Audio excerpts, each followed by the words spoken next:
মুখ্যমন্ত্রী যেখানেই যান দু একটা এমন মজার মিথ্যে দেন যেটা ধরা পড়ে যাবেন।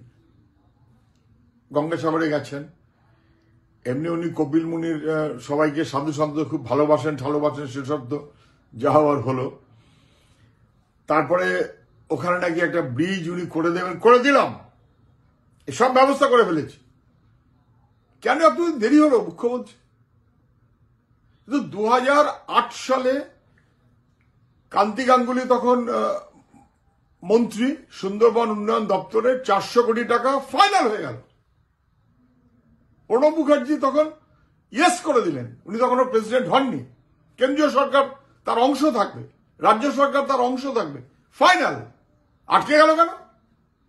2009 পার্লামেন্টে তৃণমূল জিতে দিল্লি সরকারের মন্ত্রী হওয়ার পর কে বলেছিল যেটা দিল্লি করবে, রাজ্যকে করতে হবে না?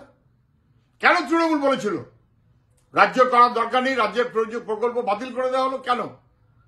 যেটা হতে পারতো আজ থেকে আরো 14-15 বছর আগে, সেইটা মুখ্যমন্ত্রীর বদান্যতায় আটকে গেল। উনি করলেন না, করতে দিলেন না, করছিল রাজ্য সরকার।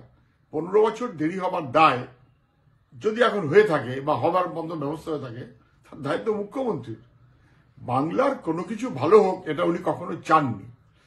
এবং ওর ওই মথুরাপুরের সাংসদ, তাকে দিয়ে উনি চিঠি লিখিয়েছিলেন যাতে আয়লায় রাজ্য সরকার প্রস্তাবিত প্রকল্প অনুযায়ী টাকা পাওয়ার যা কথা দিল্লির সরকার যাতে না দেয়, এই চিঠিও মমতা ব্যানার্জির দল করেছিল।